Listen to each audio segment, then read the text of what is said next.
Good to see everyone this morning. Good to see at least a couple costumes.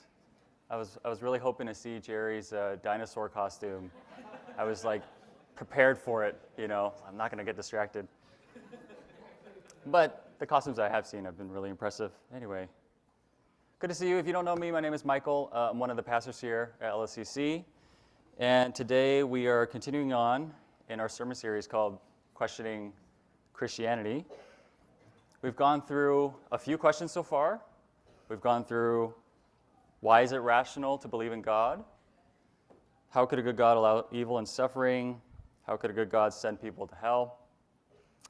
And if you have missed any of the previous ones and you would like to go back and access our old messages, you can find all our sermons on the church's website. So if you just go to the resource tab, you'll find all the sermons there if you're looking for that. But today, we're going to look at our next question. And our next question is it rational to believe in Jesus? Is it rational to believe in Jesus? Now, for me, out of all the questions in this series, this is pretty much the most important one to me. This is by far the most important question in this series to me. Because if Jesus really is who he said he is, if he really is what he claimed to be God in the flesh, then, I don't know, I think it's pretty reasonable we should follow him at that point, right? If God really exists, and Jesus really is God, I think a sensible thing to do, a rational thing to do would be to follow him, to obey him, to believe him. But on the other hand, if Jesus is not God, if there is no good reason to believe that he's God, there's no evidence to believe that Jesus really is God, then we should forget about Jesus, right? And I'm not trying to be controversial. I'm not trying to exaggerate. I really mean that.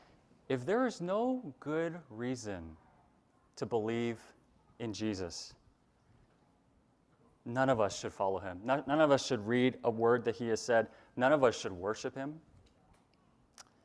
None of us should be here right now. I'm sure all of you could think of 100 things you'd rather be doing on a Sunday morning. I personally would much rather be playing pickleball right now because I suck and I would like to practice. I'm sure a lot of you would rather be sleeping in, you're doing something, watching sports, anything. All of us can think of 100 things we'd rather be doing on a Sunday morning. We could think of 100 things we'd rather be doing instead of investing our time into a church community. But we're here because we believe that Jesus is who he said he is. He is God in the flesh. And the Apostle Paul says in 1 Corinthians, if Jesus is not God, if Jesus did not rise again, then we should just eat and drink and be merry and do whatever we want with our lives. Anything other than worship Jesus, if he is not God. But if he is, then we should follow him. And so we're going to go through two questions today.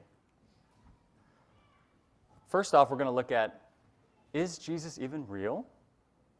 Maybe that's a question in the back of your mind, right? Like, is Jesus even a real person? If so, how do we know that? Is he just some sort of a legend? Is he just some sort of a myth? That's the first question. Second question we're going to ask is, okay, if he is real, did he really rise from the dead?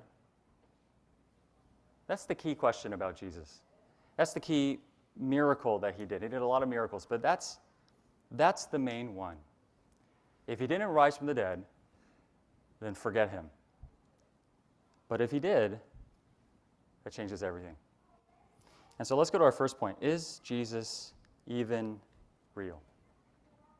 And I'll just say, out of these two questions, this first one is not really a debate anymore.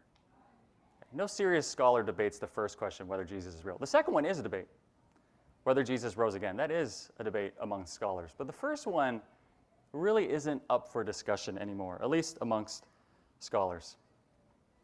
For instance, there's this historian named Bart Ehrman. He's one of the leading historians in this field today. He's not a Christian at all. Very, very antagonistic against Christianity. He's a former Christian, but now no longer. He's an agnostic.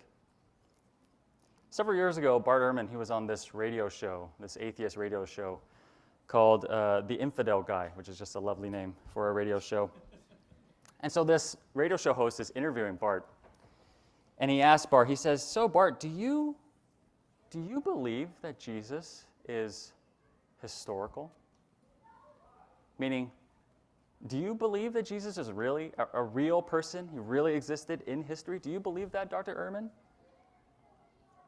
And Bart Ehrman, he says this. He says, sometimes I get asked this question. I don't understand why I get asked this question. People assume that I don't believe that Jesus was real. I've written books proving that Jesus is real. I'm not a Christian, but I believe that Jesus is real. I don't know of any serious historian who doubts the existence of Jesus. And the radio show host, he pushes back and he says, okay, yeah, but Dr. Ehrman, we don't have any hard evidence that proves that Jesus is real, right? Like we don't have any really solid reasons for believing Jesus is real, right? And Dr. Ehrman says, no, that's exactly what I'm trying to say. I disagree with that. We have more evidence for Jesus than basically anybody else from that time period. And he says, I'm not saying this as a believer. I am not a believer. But I'm saying this as a historian. You can't dismiss the evidence for Jesus. The evidence we have for him is undeniable. So again, this is a non-Christian historian on an atheist radio show saying, I'm not a Christian, but clearly Jesus is a real person. It's not a debate. And so there are all sorts of reasons why scholars believe that Jesus was a real person. What I want to do right now is I just want to use probably what we don't usually see on a Sunday. I want to use a bunch of non-Christian sources from that time. I want to use a few non-Christian sources for Jesus that are outside of the Bible, not written by anybody in the Bible, and for that matter, not written by anybody who is a follower of Christ, written mostly by people who are against Christianity. I want to show you a few of those sources. And to me, that's some of the strongest evidence for the existence of Jesus. Because these people, they hated Christians, but they affirmed that Jesus was real. So let me just show you a couple of these. First off, here's a passage from a guy named Tacitus. Tacitus was a Roman historian. He lived around the time of Jesus. He's probably the most significant Roman historian of his time. Most of what we know about Roman emperors was from this man. This is what he says. He says, Christians derived their name from a man called Christ, who during the reign of Emperor Tiberius had been executed by sentence of the procurator Pontius Pilate. The deadly superstition broke out afresh not only in Judea, the first source of the evil, but also in the city of Rome, where all things hideous and shameful from every part of the world meet and become popular. Okay, so clearly this guy was not a fan of Christianity, to say the least, right? It's an evil, it's a superstition, it's hideous, it's shameful, but he affirms a lot of things. He affirms the title of Jesus. Jesus is the Christ. He affirms that Jesus was executed by Pontius Pilate under a certain emperor. He affirms that Jesus' ministry started in Judea, ended up in Rome through his followers. There's all sorts of things that he affirms here, even though he dismisses Christianity. And this is the kind of evidence that historians love, right? A guy who is clearly unbiased, right, to say the least, towards Christianity, hates Christianity, not supportive of it, but he affirms the existence of this man named Jesus. And what's interesting to me is he doesn't think much of Christianity, but he affirms the existence of Jesus. He could have just said Jesus was a total myth. He could have just said that Jesus is a total fabrication. totally made up. But no, he says no. Jesus really lived. He really died. He really was executed under a man named Pontius Pilate. He existed in history, in the history of Roman rule. Next, we have a text from Josephus. This was, we just looked at a Roman historian. He's probably the most well-known Jewish historian of that time. And again, this was a Jew, right? He's not a Christian by any means. Jews did not think that Jesus was the Messiah. But notice what he affirms here. He writes here, "At this time there appeared Jesus, a wise man, for he was a doer of startling deeds," meaning like miracles, miraculous deeds, "a teacher of people who received the truth with pleasure. And he gained a following among many Jews and among many of Greek origin. And when Pilate condemned him to the cross, those who had loved him previously did not cease to do so." And so again, this is the kind of stuff that historians love. He's not a Christian, he was a Jew, but he affirmed a bunch of things about Jesus, right? Jesus was a wise man, he did a lot of startling deeds, he was known as a teacher, he had a great following, he was condemned by Pilate, and he died on a cross. All that from Josephus. One more, this is probably my favorite one. This is a Greek historian, another guy who lived around the time of Jesus. This guy named Thallus. And Thallus was not a Christian. In fact, Thallus, not only was he not a Christian, he tried to push back a lot of things that were floating around about Christianity. And one of the things he pushed back on was this idea that when Jesus was dying on the cross, there was a darkness that covered the land. We mentioned that a couple weeks ago. When Jesus was dying on the cross, there was apparently this darkness that covered the land for a few hours. And what's interesting is that Thallus does not deny that there was a darkness that covered the land. Instead, what he does is he tries to explain it away. He calls that darkness an eclipse of the sun. Okay. So what he's saying here is, look, he's saying, yeah, there was a darkness, but it wasn't a miracle. There's a natural explanation for the darkness. It wasn't a special act of God. It was just an eclipse. And so this is really interesting to me because it affirms what the gospel said about the darkness. Right? At the end of the day, I don't really care if it was an eclipse or not. You can call it what you want. But he affirms here, there was a darkness that covered the land when Jesus died. He doesn't deny that. He affirms that. And so we cannot go through the dozens of non-Christian sources that there are for Jesus, but this is like a summary of some of the high points. As far as his background, we know from non-Christian sources that Jesus' mother was Mary. We know from some sources that there was something really mysterious about Mary's pregnancy, like it needed an explanation. We know from these sources that Jesus was born in Judea. As far as his life, we know that, again, he was a wise teacher. He had a reputation for miraculous deeds, powers, one source says. He was known as a quote-unquote God by his followers.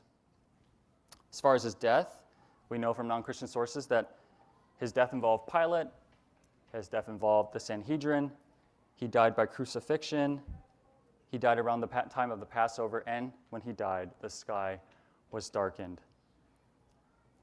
Historians know all of this without a page of Scripture, without using a single document from a single Christ follower, just using documents from people that were actually very against Christianity, but they affirm all of this. Pretty astounding. The evidence for Jesus is incomparable to anything else from that time. That's the first point. Is Jesus real? Yeah, it seems like the scholars believe it, the historians believe it. Just using ancient non-Christian documents, it's pretty clear every significant high point about Jesus' life is real. But the second point is what I want to move on to right now. If he is real, did he really rise from the dead? And that's really the key question again. It's not just the key miracle of Jesus, it's the litmus test that he gives for himself. All through the Gospels, you see him say to his disciples, you see him say, look, I'm going to get killed, but in 3 days, I'm going to come back from the dead. Right? I'm going to go and die on a cross, but on the third day, I'm going to rise again. You see him say this over and over again. It's his test for himself. Right? It's by this test that you'll know if I really am who I said I am. And so we need to see, did Jesus pass his own test? And Paul says the same thing. Paul says in 1 Corinthians 15, he says, if Christ has not been raised, your faith is useless. Other translations say, your faith is in vain. Your faith is useless. The Christian faith is meaningless if Jesus did not rise again. But if he did rise again, then we should follow him.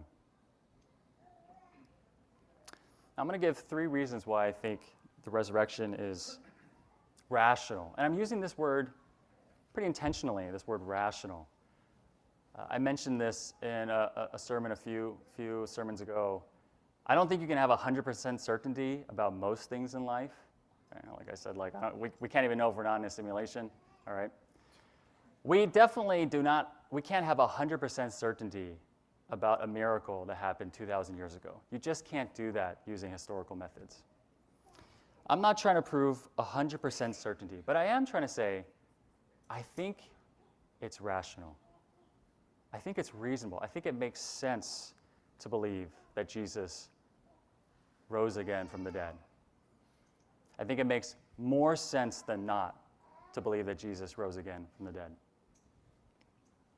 For a few reasons. First reason, the documentation for Jesus' resurrection appeared really early on. Really early on. Way too early to be considered a legend. And this is obviously really important to historians, right?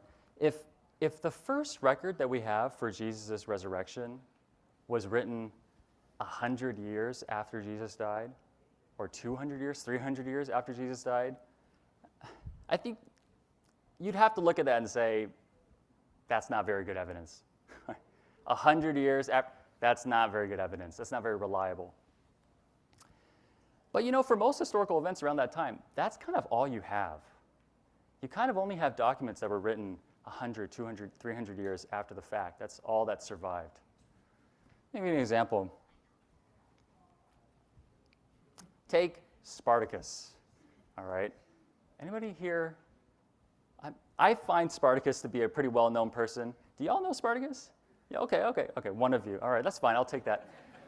Spartacus, I thought he was pretty well-known. Spartacus was a gladiator. He lived about 100 years before Jesus.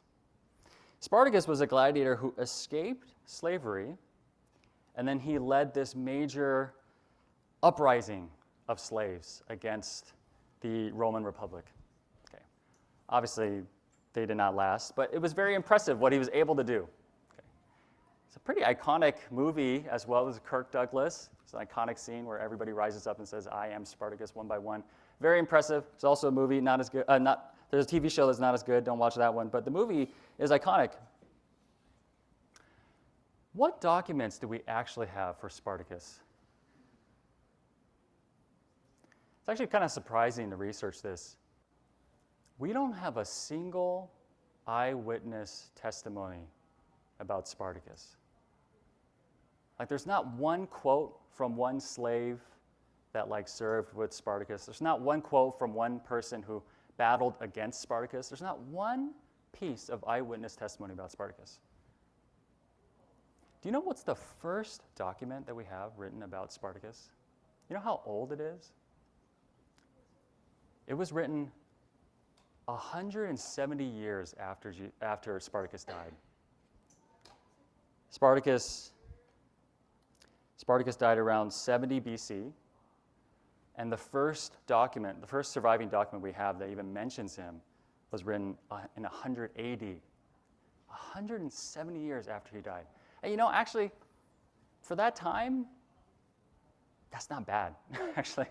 That's par for the course. That's not bad for that time period, that kind of documentation, 170 years after he died.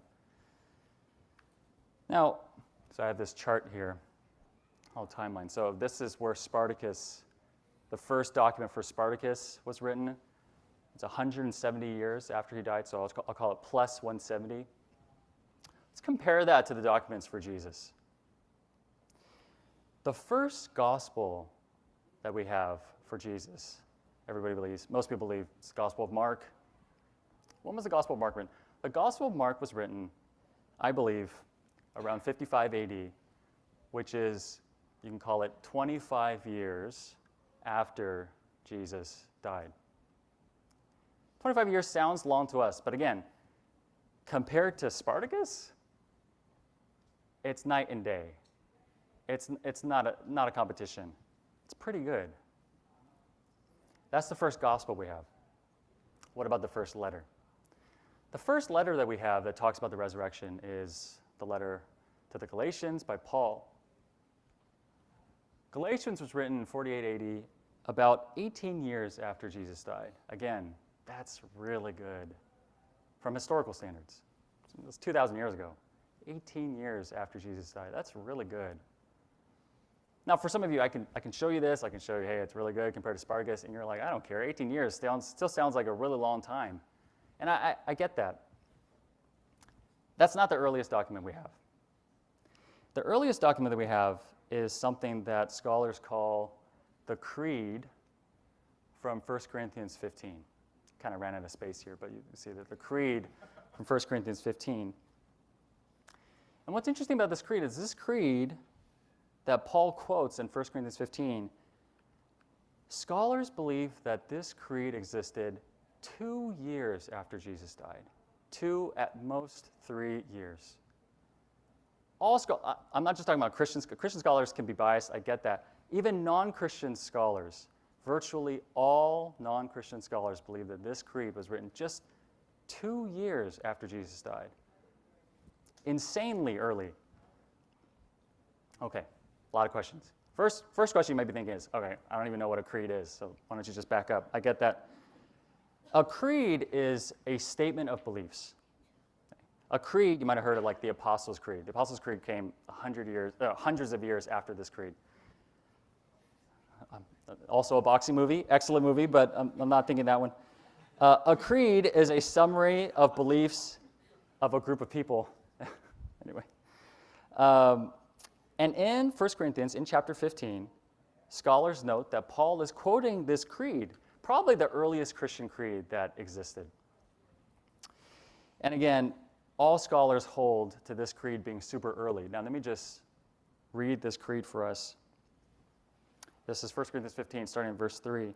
Paul writes this. He says, "For I delivered to you, as of first importance, what I also received, that Christ died for our sins, in accordance with the Scriptures, that he was buried, that he was raised on the third day in accordance with the Scriptures, and that he appeared to Cephas, then to the 12, then he appeared to more than 500 brothers at one time, most of whom are still alive, though some have fallen asleep.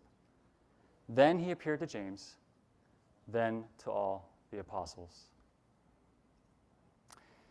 Now, there is a lot that's summarized here in this short little creed, right? You have the fact that Jesus died for our sins, he was buried, he was raised from the dead, and then, just as importantly, all the people he appeared to. He appeared to Cephas, that's Peter. He appeared to the 12 apostles. He appeared to 500 brothers at one time, that's what's reported here, then to James, and then to the rest of the apostles. Why do people think this is a creed?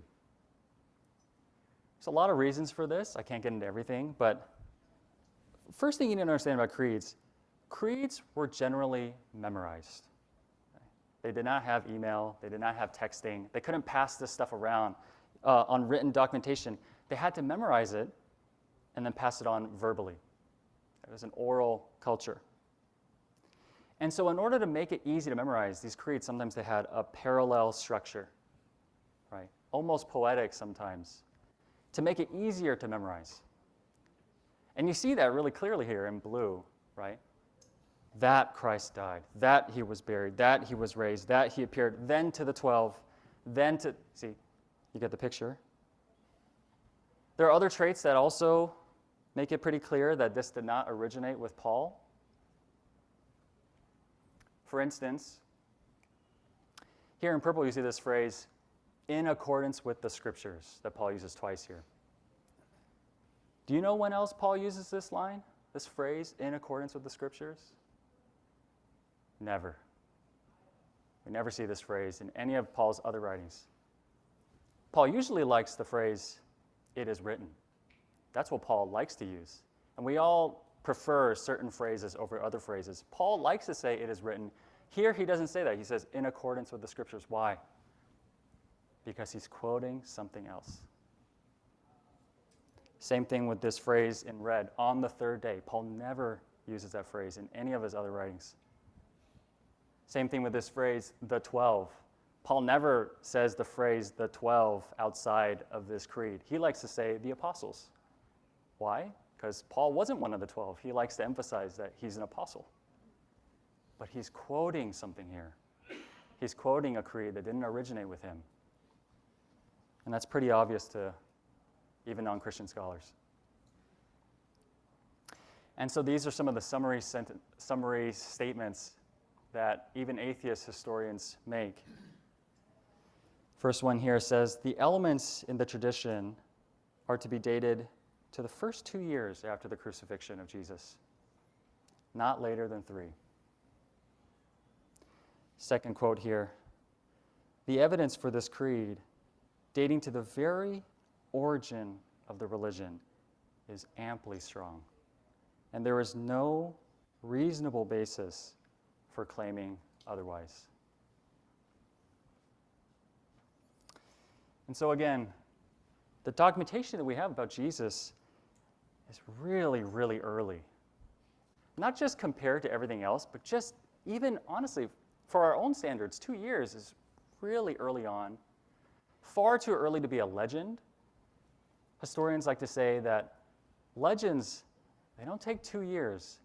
Legends take 2 generations to really develop. Because you need a generation to rise up, you need a lot of eyewitnesses to die, so that these legends can develop. Otherwise, the eyewitnesses will just shoot it down. Legends take 2 generations, certainly not 2 years. So that's the first reason. Second reason, the eyewitnesses of Jesus' resurrection greatly suffered for their belief. They greatly suffered. Almost all of the key early eyewitnesses that we know of, they gave up their lives because they refused to give up this belief in the resurrection. They refused to recant. This is really well documented. Most people do not disagree with this at all. Here's, for instance, Tacitus again, the Roman historian. This is what he writes about Christians losing their lives. He writes here, Nero fastened the guilt and inflicted the most exquisite tortures on a class hated for their abominations, called Christians. Mockery of every sort was added to their deaths. Covered with the skins of beasts, they were torn by dogs and perished, or they were nailed to crosses, or they were doomed to the flames and burnt. So again, this is the most significant Roman historian of that time, documenting the kind of suffering that the eyewitnesses went through for the resurrection. Now again, I don't need to belabor this. Most people do not doubt that the eyewitnesses suffered for their faith. That's not really disputed. But you might have a different question in your mind. Maybe this question is on your mind. Maybe you're thinking, what's the big deal about the eyewitnesses dying for their belief? There are martyrs for other religions too. Muslims sacrifice their lives for their faith all the time. What's the difference? And maybe that's a question that's on your mind. That's a good question to ask. Let me just define our terms a little bit. What is a martyr? A martyr is a person who suffers and dies for their belief, for their faith, often for their religion. Maybe they're trying to share their faith. Maybe they're doing something because of their faith. And as a result, they get tortured or they get killed or both. That's a martyr. Okay. Now, when it comes to martyrs, not all martyrs are created equal. And what I want to point out is that modern day martyrs are very different from the early church eyewitness martyrs. Okay. Take, for instance, here are two sets of martyrs. A modern Christian martyr and a modern Muslim martyr. Now, they're dissimilar in a lot of ways I'm not going to get into. I just want to point out they're actually very similar in one huge way.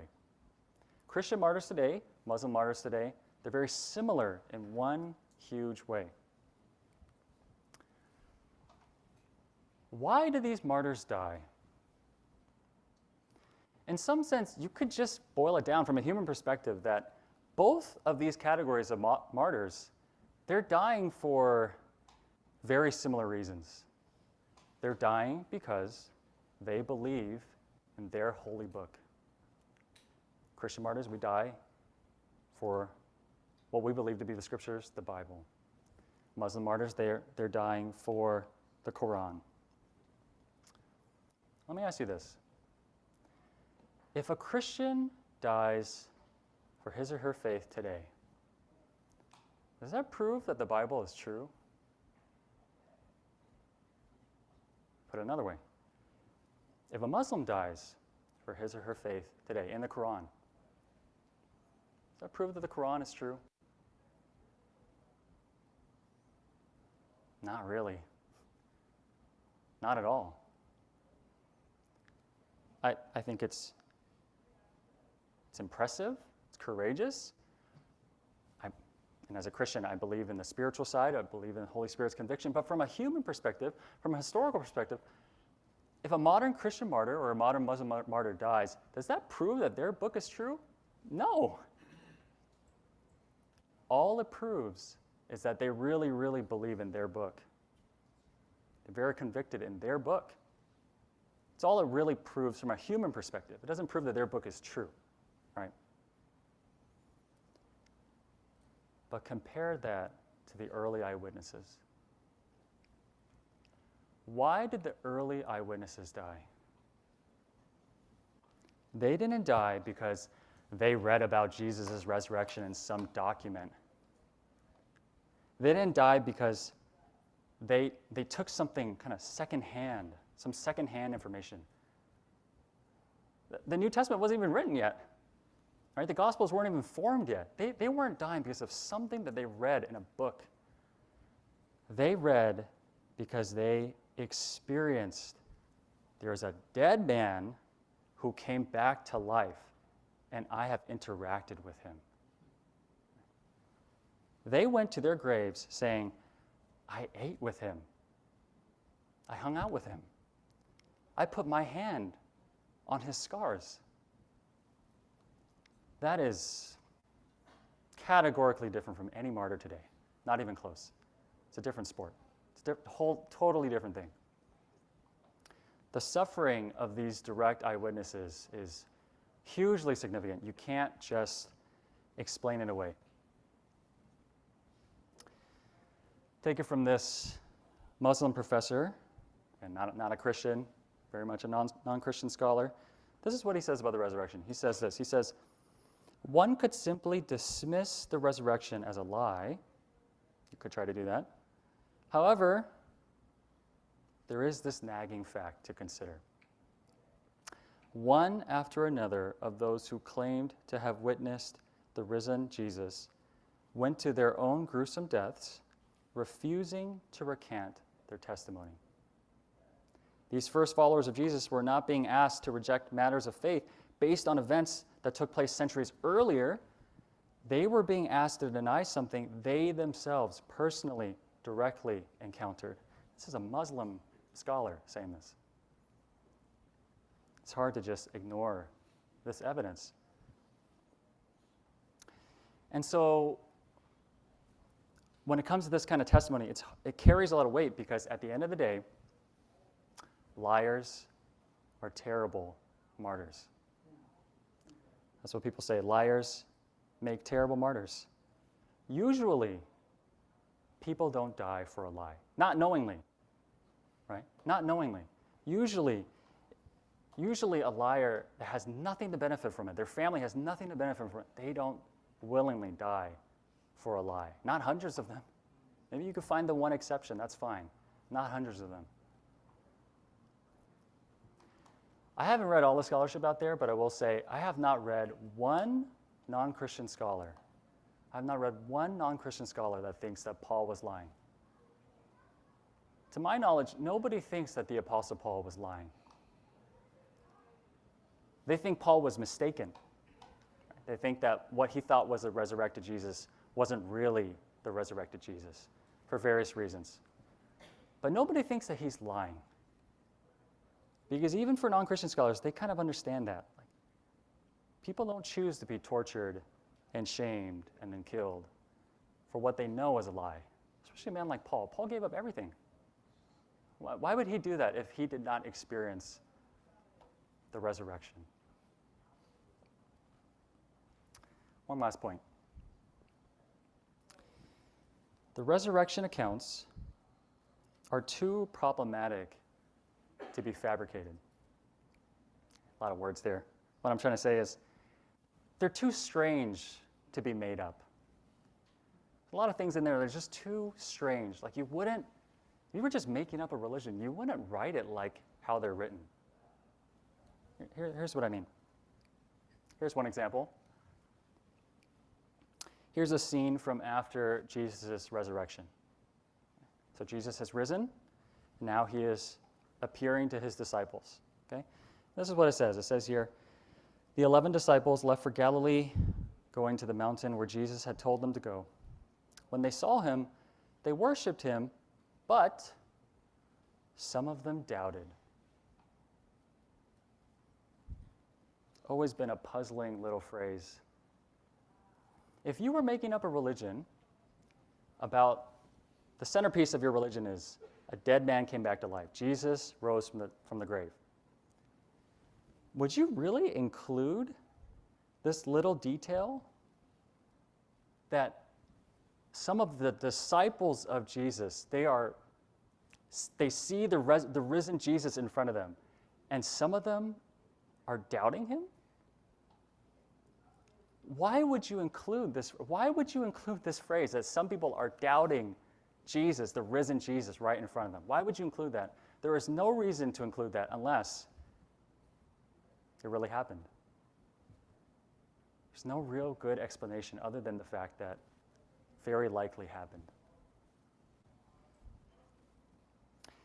This is a detail that it's so problematic, it just screams of authenticity. One more detail that's interesting, but first, let me give you a little bit of context. You might be aware that female testimonies back then, especially in the Jewish culture, they just were not respected at all, okay? And here is kind of an example of that. Here's Josephus again, that Jewish historian I was telling you about. He writes here, he says, "But let not the testimony of women be admitted, since it is probable that they may not speak truth." Okay, again, this is Josephus' view. This is not the Bible's view. Okay?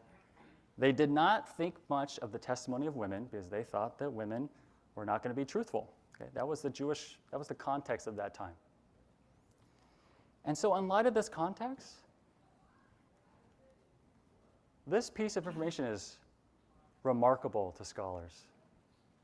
That the Bible has 4 gospel accounts, right? We have 4 narratives of Jesus' life, death, and resurrection. 4 gospel accounts, all 4 show women as the first witnesses of the empty tomb, of the resurrection, and then they are entrusted with the news of sharing about the resurrection. All 4 gospel accounts, even Mark, the earliest one. That's pretty amazing. I think it's also amazing. Apparently, some of the men did see the empty tomb. We eventually see in the Gospels that Peter and John, remember, they race to go and see the empty tomb. You have male eyewitnesses of the empty tomb and obviously of the resurrection already.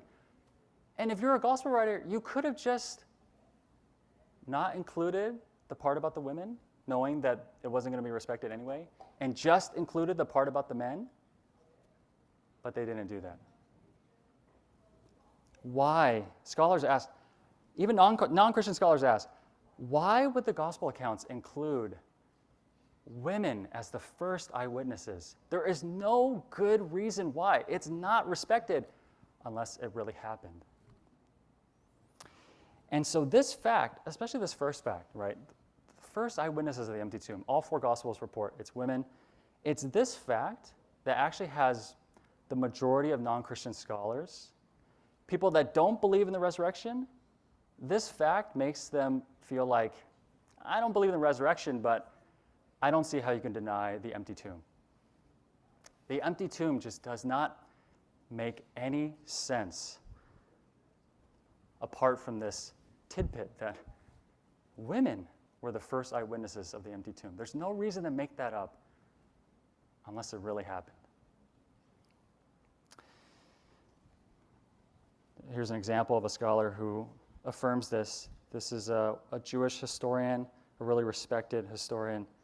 Again, not a Christian, right? But he says this. He says, in the end, when every argument has been considered, every argument has been weighed, the only conclusion acceptable to the historian must be that the women who set out to pay their last respects to Jesus, they found not a body, but an empty tomb. Pretty inescapable. And so in my mind, you don't have to take the Gospels like wholesale. You don't have to believe, like let's say you're starting to explore the faith. You don't have to believe, oh man, every word of the Bible is inspired and true and inerrant. I believe that. I don't think you have to start there. Just start with these 3 facts. Scholars call this the minimal facts argument for the resurrection. Just start with these 3 facts. We've seen this, right?